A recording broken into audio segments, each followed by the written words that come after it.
if this movie was released in the 90s, it would more than likely be a direct-to-DVD movie. Well, back then it would be the VHS, but you get the gist. But it still wasn't bad. I don't think it's as bad as so many critics are saying. But I do believe the music in the first film is a lot better. Anyway, we're here to talk about Moana 2. Yeah. The music was good, though. You can tell it wasn't Lin-Manuel Miranda this time, because his style is very, very distinct. And so is the styling of Mark Mancina, who actually did the music for this one. And I was sitting there the whole time trying to, because I'm like, I know the name, but I can't place it. I can't place what he's done, but I know this scoring. For those of you who know, I am obsessed with the Haunted Mansion in all its forms, including the 2003 movie that no one likes, except me. And he did the music for that. He also did a lot of classic Disney, like he had his hands in Lion King, Tarzan, Brother Bear, even though I don't know that many people would call that classic Disney. It is Disney from the early 2000s. And a terrible movie. I enjoyed it, but I was also like the exact target age for it when it came out, so. Yeah. So, honestly, I feel like the plot is a cut, trim, and slightly repaste of the first plot. It's the same concept of Moana trying to find more land, but, instead of the heart of restoring the heart of Te Fiti, they're trying to find this new island where all of the currents of the world come together. So it's just basically like a lot of sequels, a continuation of the original plot. So there really isn't a lot of new things to it.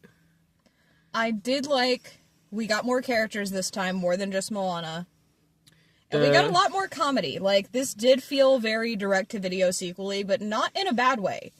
In a kind of nostalgic, cozy kind of, this is a great thing to put on for the kids, and you'll get a good laugh out of it, too, kind of way. Yeah.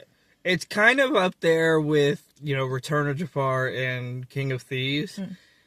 It's not the bad direct-to-DVD, but it's definitely not the out-of-the-way... it's not as bad as Bambi 2 or some of the shit that was never needed. Basically, it's not a huge blockbuster, oh my god, this is the best movie ever, but it's still good. It's nice. I enjoyed it. I also just wanted to say, the runtime, can we please get more of this? I love my long movies. Don't get me wrong. For God's sake, I've seen Oppenheimer 3 times. I like my long movies, but sometimes a movie does not need to be 3 fucking hours long. This movie has a total runtime of 1 hour and 40 minutes. This was a nice little quick, when an hour and a half is quick, movies are getting too fucking long. A nice little quick hour and a half movie, it did not give itself more time than it needed, and I really appreciate that. I think my favorite song out of the new ones is probably the one where she's trying to get her crew to get going. Yes, that was fun. So the new characters, there's one that you relate to way too well. So he is a Maui fanboy, essentially. And because they're writing his pictures, it's pictographic language, he writes fanfic. And they literally call it fanfic. And I'm just sitting there sinking into my seat, putting that up I don't know what's going on. Nope, this is not calling me out. And I'm just looking at them And I'm sitting here fully intending to pull out my phone and my Bluetooth keyboard while we're in the fucking mall food court and write more fanfic. Or you can spend time with me. I can do both. No! As if you don't have your face in your phone all the time. It's fine. At least I can still talk. And I don't go, yeah, and I was...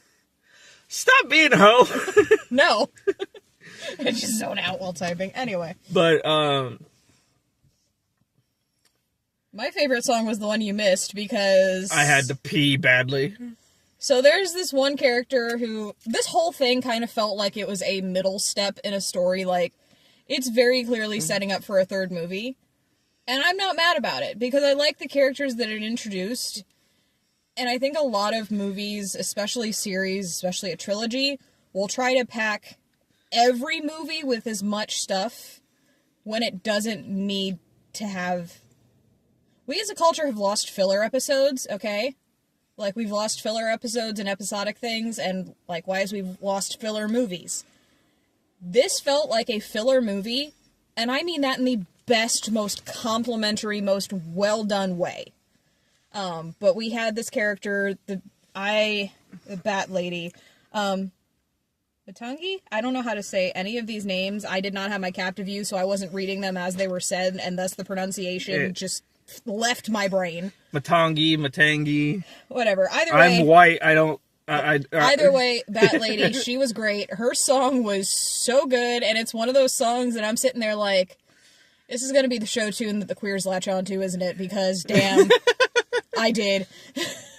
But I'll have to listen to it later. It was really good. She was my favorite character, even though she wasn't in it too much. Second favorite was, I don't know any of these fucking characters' names, but the girl who's been building the boats and stuff, she was fun. Lodo, yeah. She was fun. She was great. She reminds me so much about me. Yeah. Always building shit, never slowing down. Ma'am, you can't put together an IKEA desk. My building is computers and shit like that. I'm just saying. No, not physically. Not that. Metaphorically. I'm always coming up with something. Yeah, there you go. Fucking asshole. Why are y'all... Hey, it's a kid's movie. Watch your language. Anyway. I am 18 plus. Anyway.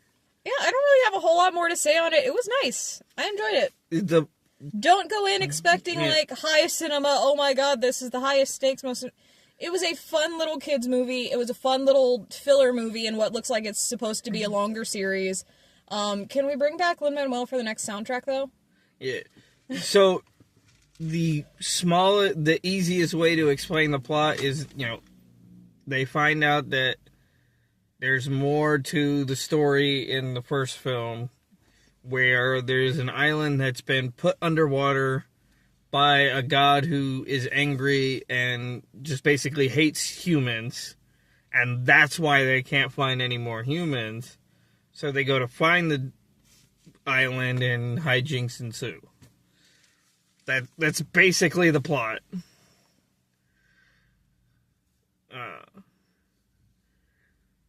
So, the coconuts are weird. The Kakamora? Yeah. Living coconuts is one of the funniest things ever. They're always now, and it's fun. It is. The freaking giant clam. I was expecting adult jokes, but then remembered it's not an adult movie. I have an adult joke, but I'm going to save it for after the review.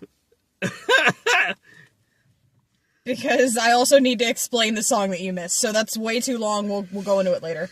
But yeah. It's the run-of-the-mill Disney sequel. Still go see it. Especially if you've got kids, they'll love it. There was a lot more comedy in this one than there was in the first one. The chicken needs to die. You shut your whore mouth. Hey is so fucking annoying. I love him. And we have a chance to meet him. I want to pet the chicken. We have a chance to meet him next year. Yes! Alan Tudyk. Anyway. Yeah. Alright.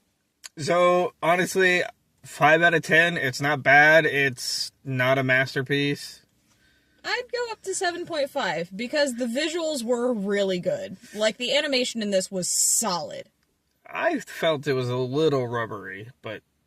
That's just because it's computer animated. I'm judging it only by the merits of what it can actually do. Yeah. But, yeah. There is an end credit scene if you... They're copying from themselves. Yes. So... It was fun. Go see it, especially if you got kids. They'll enjoy it. Take them out to see it. Yep. That being said, thank you for watching.